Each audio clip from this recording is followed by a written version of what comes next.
Focus our attention on the Divine Master and pray for the welfare of the whole humanity. Shanti Hari Om Tat Sat. Om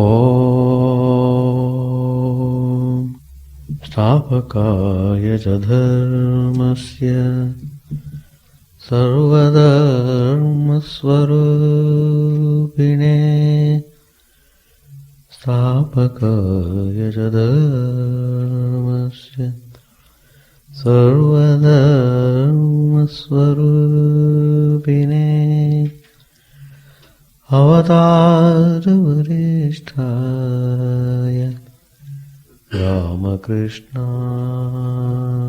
Te Namah. Asato ma satgamaya Tamaso ma jyotirgamaya Mrityorma mritangamaya. Om Shanti Shanti Shanti. Let us bow down to Sri Ramakrishna, the embodiment of all religions, the Supreme God Incarnate. Let us pray to Him to lead us from the unreal to the real, to lead us from the darkness of ignorance to the light of knowledge, to lead us from death to immortality. We have been studying the teachings of Sri Ramakrishna from the Gospel. In last two classes we have thought of the importance of the holy association, how it is very essential in spiritual life. The famous scripture, Bhagavad, it says, the association which cultivated towards ephemeral objects out of improper understanding becomes the cause of bondage, transmigration. If you associate with worldly people, the result is you will be in bondage and you will have to keep coming and going into this world. But if that association is cherished towards holy persons, it makes for non-attachment. It says further that these holy people are verily the breakers of bondage. By coming in contact with these holy people, you will know exactly the technique of getting yourself free from bondage. There is another good result in coming in contact with holy people. The incidents about the glories of God, they become sweet like honey to the heart and ears. And with this liking will follow immediately faith, taste and devotion to the path of salvation. You feel more interested in spiritual life and it becomes remarkably inspiring to you to pursue the spiritual path. By devotion and thinking about the deeds of God, one gets dispassion towards the sensuous joys. Then the person will take up the path of yoga. He will try to control his senses and he will not run after the sensuous things. his knowledge will be fortified with dispassion that makes him go towards God, and his devotion towards God is increased, and in course of time he will realize the indwelling spirit in this very life. So these are all the tremendous effects of the holy association. One may ask a question, how long one should have the holy company? The answer is, as long as one lives. You must be constantly in touch with holy people in order to maintain your spiritual fervor. Even God men and men of God desire the company of pure souls. What then to speak of ordinary aspirants? Sri Ramakrishna would fervently pray to the Divine Mother, "O Mother, where are your pure-souled devotees? Bring them here. Bring them. My ears burning by hearing the talks of the worldly people. I want to get rid of this burning. Please send them. Send those pure-souled devotees as soon as possible." In that way, Sri Ramakrishna was praying to the Divine Mother. Even Sri Ramakrishna was hankering after the spiritual people. Such then is the desirability of holy company. So, if you have decided to take up spiritual path, it is very, very important that you should be in touch with holy people till you reach your goal. That is the conclusion of my topic, Holy Association, which I was talking in last two classes on Tuesdays. Today I will take up another subject, very, very important to know. That is about the significance of death. A lot of things are there to know about this death. Everybody is dying. Everybody is passing through the sufferings of death. Sri Ramakrishna was filled with divine fervor. He was talking to Brahmo devotees. He said, the body and the soul, he was talking about these two terms. The body was born and it will die. But for the soul, there is no death. Very important point you should note. There is no death for the soul. Death is only for the body. And Sri Ramakrishna gives the example of a betel nut. When the nut is ripe, it doesn't stick to the shell anymore. When it is green, it is difficult to separate it from the shell. After realizing God, one does not identify oneself anymore with the body. Then one knows that body and soul are two different things. As long as a man associates himself with adjuncts,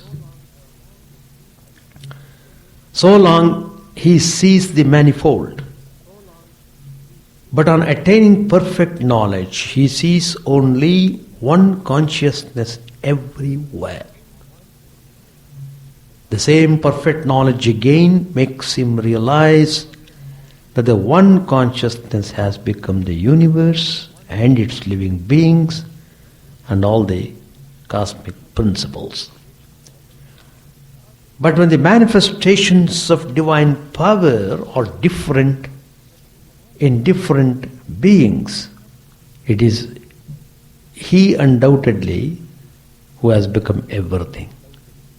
But in some cases, there is a greater manifestation than in others.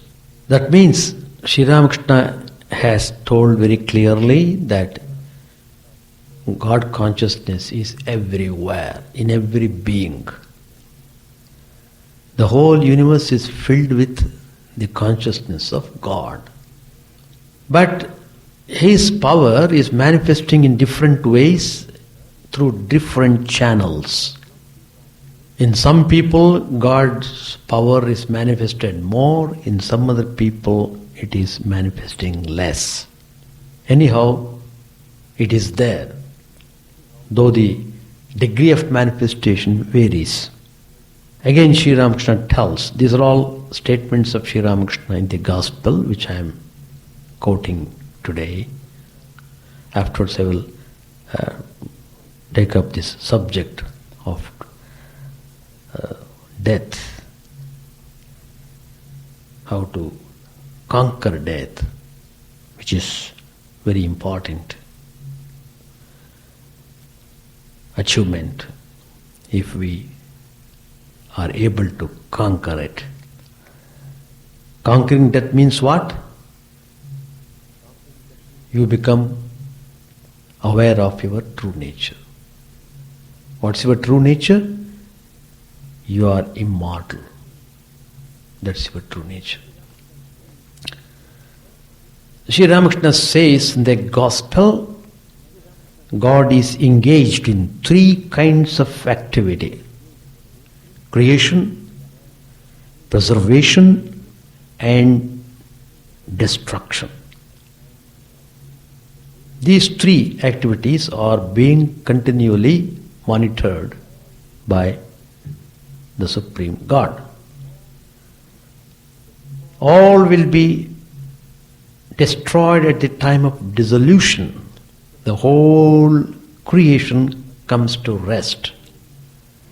Nothing will remain. At that time,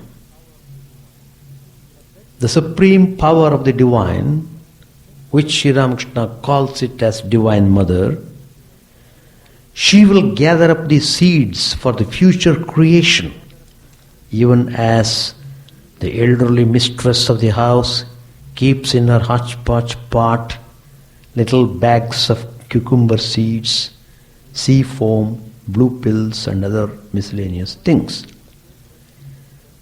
The Divine Mother will take her seeds once again out at the time of new creation.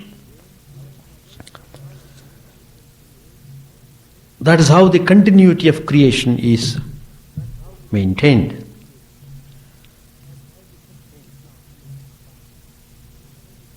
Now the next point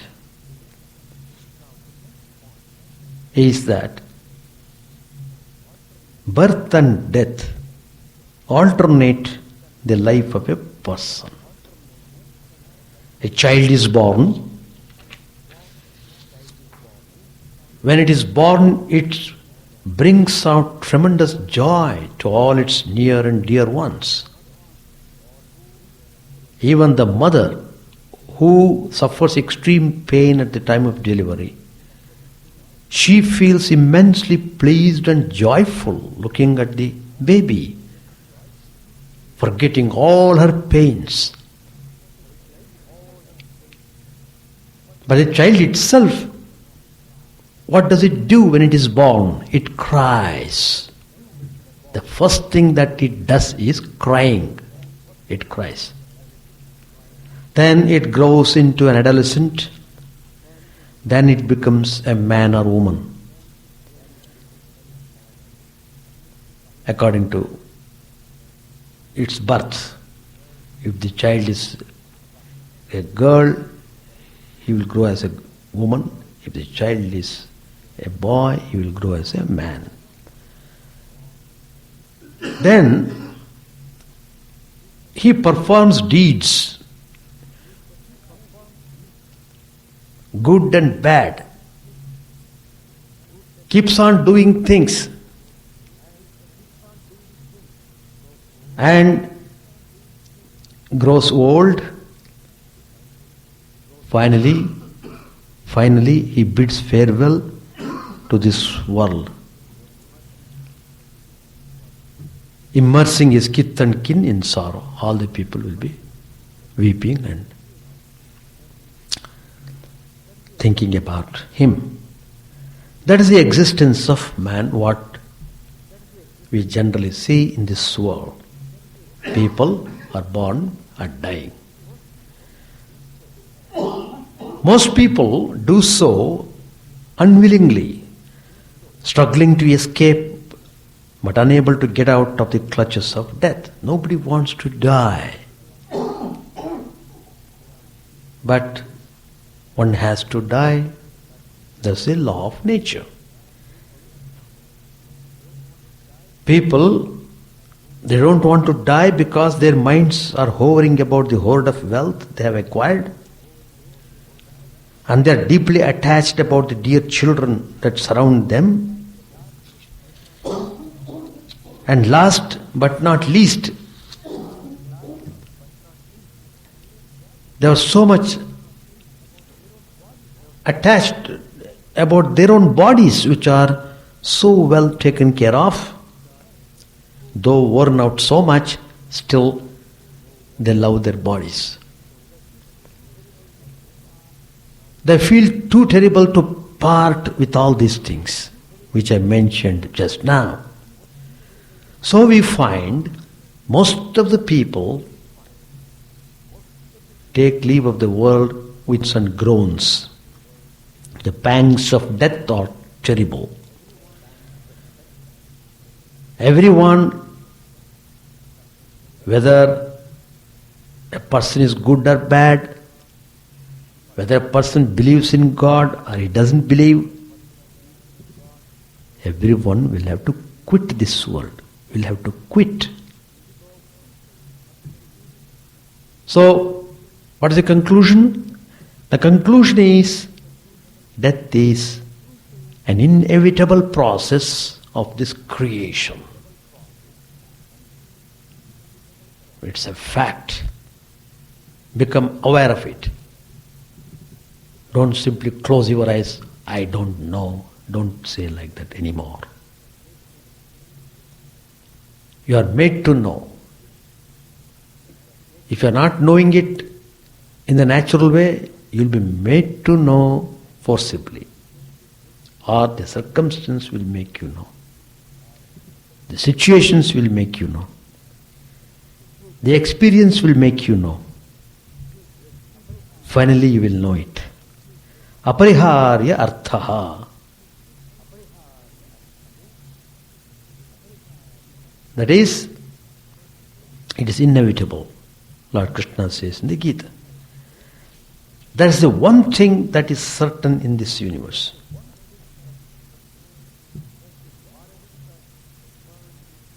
Forests are turned into cities, and cities turn to desert dunes.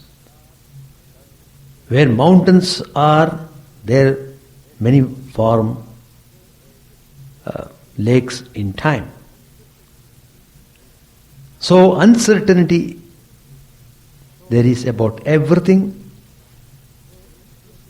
Everything is constantly changing. but death is very certain. For every being that is born, death is certain. Jatasya hi dhruvo mrityuhu, Lord Krishna says in the Gita. All else is momentary. You had your forefathers, and they again their own. But where are they all now? What happened to all those people? Gone. Where did they go? They are all gone into the womb of death. So, what's the fact? The fact is that death consumes everything.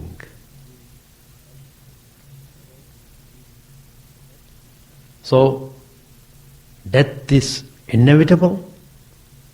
It consumes everything. The significance of death is therefore to make one aware of one's destiny. However high one may be placed, whatever aid of technology or medicine he may have, his end is, his final end in this world is either in a coffin or in a handful of ashes. Shall we then mourn our life in sackcloth and ashes? No, that is not the purpose of life nor of death. That will not solve the problem. This process of birth and death is going to be repeated. How long? How long we have to be keep on going this way? Until we know God, until we see God, until we realize Him in this very life. If you have not realized, it only proves you have to be born again. Again, if you have not realized, again come. How many times? As many times as needed. As I said, until you know God, you have to keep on coming in this fashion. Go pass through all sorts of experiences. Whatever experiences you have to pass through, you have to go through. There is no other way. There's a famous Upanishad, one of the 10 Upanishads. It's called Kenopanishad. It makes a pointed reference to this idea. It tells, if you know it here, you have the truth. You have all. If not, it is a great loss, the unraveling of a situation. Knowing it, that means Brahman, present in every being, the wise ones leaving this mortal coil, this mortal frame, they attain immortality. This passage of the Upanishads implies 4 things clearly. One is that there is a life after death. Second, there is a way of living by which one's life can be fruitful here and a blessing hereafter. Thirdly, that all life lived otherwise than in this manner is a colossal waste. Lastly, that the way to immortality lies in seeing divinity manifest in every being. So these are the 4 important points clearly referred in the passage of the Kenopanishad. There are two significant words which we should properly understand and analyze it. One is called Mrityu, death. The other one is called Amrit, immortal. We talked about these things all along. The goal of human life, the goal of everyone is to attain that immortality, to realize the true nature of immortality.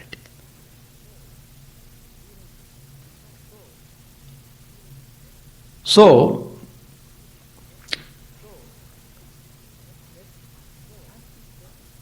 death, after death, one becomes immortal. It looks as if it were a contradiction. Apparently it is. But what is it that dies? When you say death, what is it that dies? Can we say it is a body? No. Why? The body is there. The body is there, though the spirit had sped away. The spirit has left the body. Body is there. Then what kept the body moving all along, all these years? The spirit. So how do you understand the meaning of death? So death is a separation of this material body from something which we as ordinary men are usually ignorant of, but which those who have felt and experienced it call spirit, the Atman, Jiva, or self. And the Atman, they say, becomes immortal. What's the meaning of that?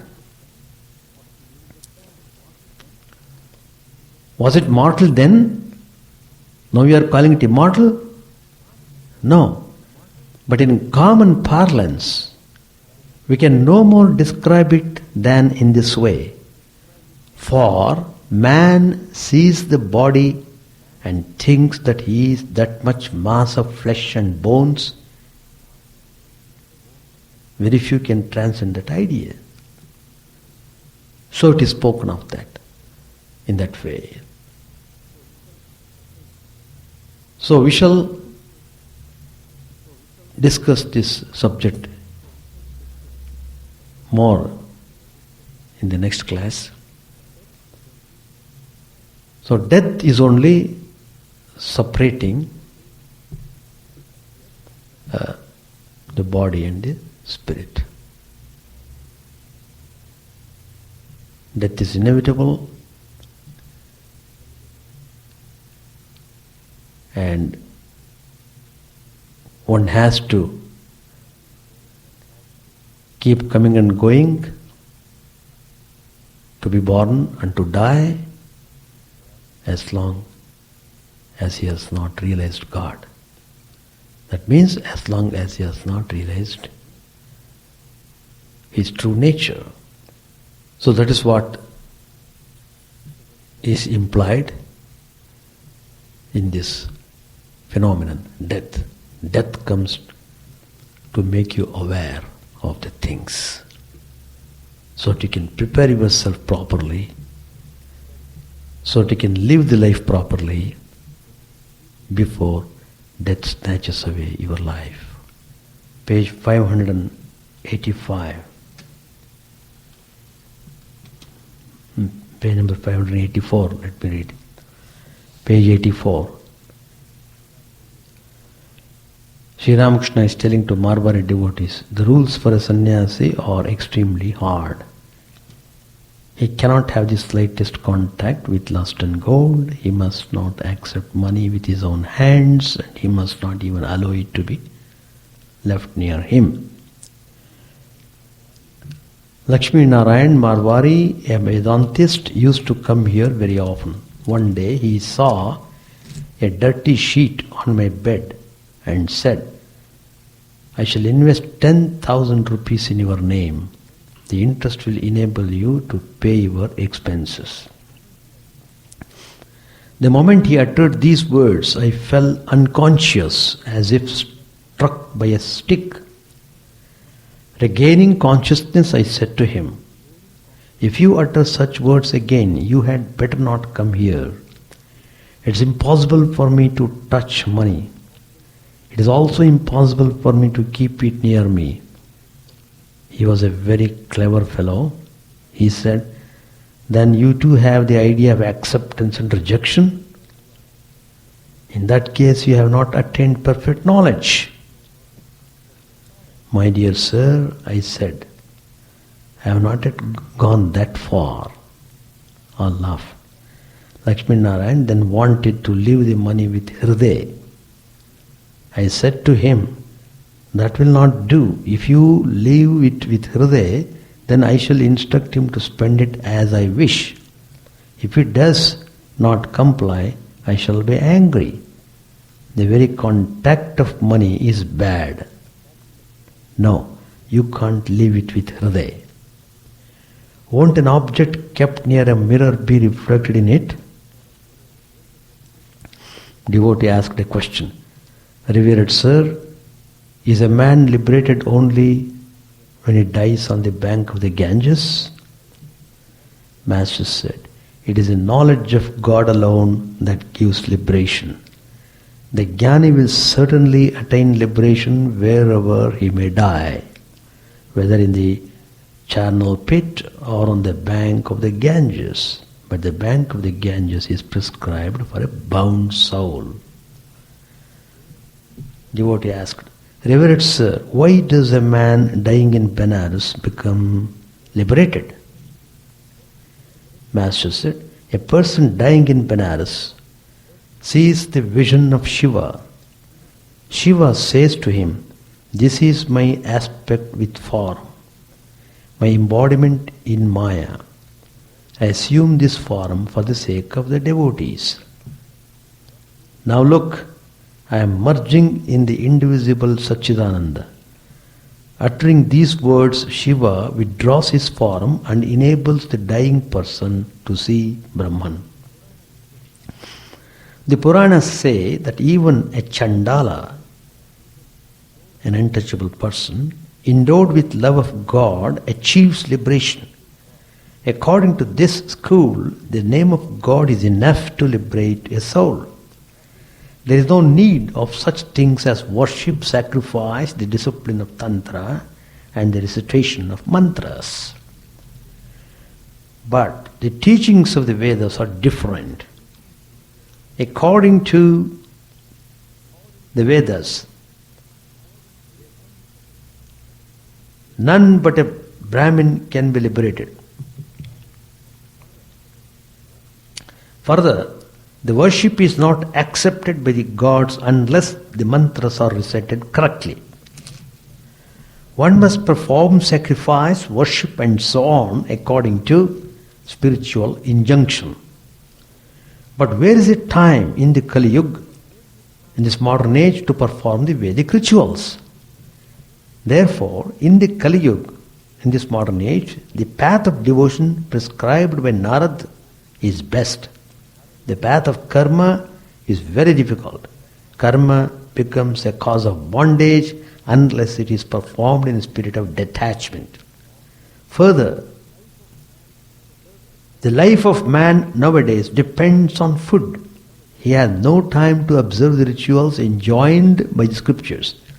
The patient dies if he tries to cure his fever by taking the decoction of herbs prescribed by the orthodox native physicians. Therefore, he should take a modern fever mixture. According to Narad, the devotee should sing the name and glories of God. The path of karma is not the right one for the Kali Yuga. Bhakti Yoga is the right path. Do your duties in the world as long as you need them to reap the fruit of the actions of your past lives. But you must develop love for God and be passionately attached to Him. The singing of the name and glories of God destroys the effect of past action. You don't have to perform duties all your life. As you develop unalloyed love and longing for God, your duties become fewer and fewer. After the realization of God, they completely drop away. When the young daughter-in-law is pregnant, her mother-in-law lessens her duties. After the birth of the child, she doesn't have to do any household work. Several young men from the village of Dakshineshwar entered the room and saluted Sri Ramakrishna. It was about 4 o'clock in the afternoon. They sat down and began to talk with the master. Young man asked the question, "Sir, what is knowledge?" Master replied, "It is to know that God is the only reality and that all else is unreal. That which is real is also called Brahman. It has another name, Kala, time." There's a saying, "Oh brother, how many things come into being in time and disappear in time?" That which sports with Kala is called Kali. She is the primal energy. Kala, the Kali, Brahman and Shakti are indivisible. That Brahman of the nature of reality is eternal. It exists in past, present and future. It is without beginning or end. It cannot be described in the words. The utmost that can be said of Brahman is that it is of the very nature of intelligence and bliss. The world is illusory, Brahman alone is real. The world is of the nature of magic. The magician is real, but his magic is unreal. Young man asked, "If the world is of the nature of illusion, magic, then why doesn't one get rid of it?" Master's answer, "It is due to the samskaras, inborn tendencies. Repeated births in this world of Maya make one believe that Maya is real. Let me tell you how powerful inborn tendencies are. A prince had in a previous birth been the son of a washerman. While playing with his chums in his incarnation as a prince, he said to them, 'Stop these games. I will show you a new one. I shall lie on my belly and you will beat the clothes on my back as a washerman does, making a swishing sound.' Many youngsters come here, but only a few long for God. These few are born with a spiritual tendency. They shudder at the talk of marriage. Niranjan has said from boyhood that he will not marry. More than 20 years ago, 2 young men used to come here from Baranagar. One was named Govinda Paul and the other Gopal Sen. They had been devoted to God since boyhood.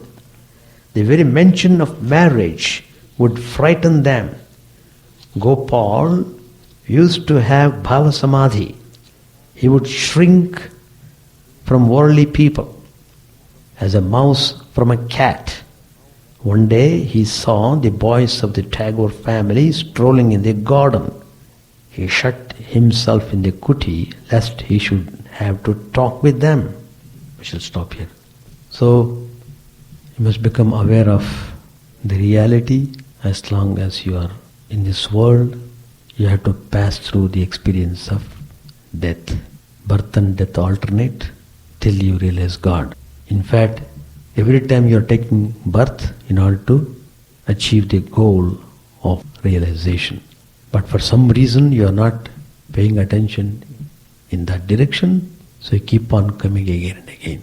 That's the topic which I just started today, which I will be again talking in the next Tuesday class also. Yeah, the first question is, what you think at the hour of your death will determine your future course of life. But unless you practice very intensely from the beginning, you will not be able to have the spiritual ideas at the time of your death. In whatever way you are engaging actively and deeply in activities, those things will determine your moments of thinking at the hour of death. As I said today, that people on the deathbed, they are unwilling to get out of the body, they are unwilling to die because they are thinking about what would happen to their wealth which they have accumulated, what will happen to their wife and children, the family, who will take care of them. So all these things bother him. So in that botheration, he tries to cling to the life, but he cannot. He has no power to cling on. There is some mysterious power which simply plucks him out of the body. So, but because he was deeply thinking about those things, that means again he is to be born in order to work out what he had thought of. So like that it keeps on giving him more and more births. But in that fashion he will not know the mystery of death, he will not be able to conquer death. You know it very definitely, then you are not afraid of your body or anything. That's the example Ramakrishna gives. The betel nut, when it is green, it sticks to the shell. You can't separate it out. But if you allow the fruit in the tree for some time, in course of time, the inside, the nut separates out. And if you shake it, it will make a rattling sound. It is no more in touch with the shell. It is separated. So like that, by practicing yoga, by practicing devotion, by contemplating spiritual ideas, you will attain that state. That means you will separate yourself from the body complex, body-mind complex. Though you are in the body, you are not attached to the body. So you know very definitely when the death comes, death is only separating you from the body. And even before death comes, you know you are not in the body. So what is birth, what is death to the soul? So that one has to realize that divine nature. If a person doesn't try in that direction, then his life is considered waste. That means he has lived the life for nothing. So much of scientific exploration is going on, of nuclear weapons they are developing, all sorts of things they are doing. What for? What do they gain by that? Could they conquer death? No. So, unless you turn your mind towards spiritual way, you will not be able to conquer death. That's the idea. All right, we shall stop. Chant the name of the Lord and His glory unceasingly, that the mirror of the heart may be viper clean, and quench that mighty forest fire worldly lust raging furiously within. O name, stream down in moonlight on the lotus heart, opening its cup to knowledge of thyself. O self, drowned deep in the waves of His bliss, tasting His nectar at every step, bathing in His name, that both were weary souls.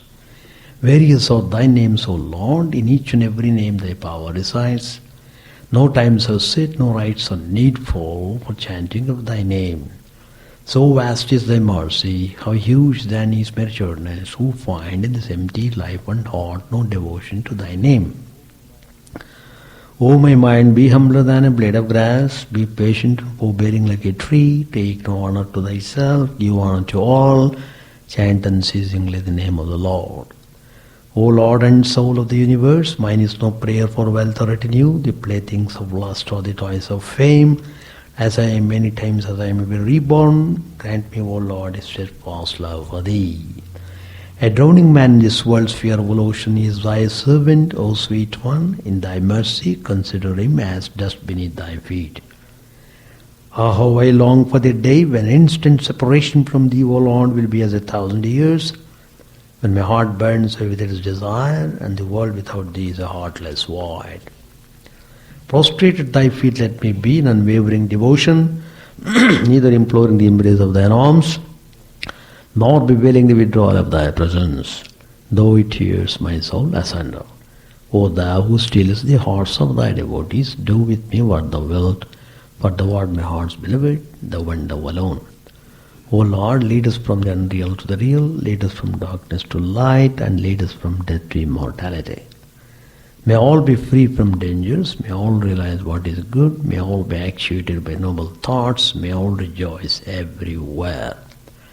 May all be happy, may all be free from disease, may all realize what is good, may none be subject to misery.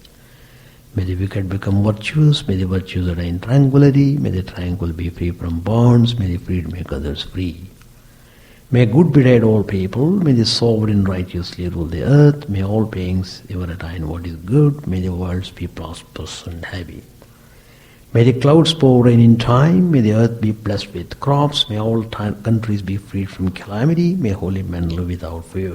May the Lord, the destroyer of sins, the presiding deity of all sacred works, be satisfied, for He being pleased, the whole universe becomes pleased, He being satisfied, the whole universe feels satisfied.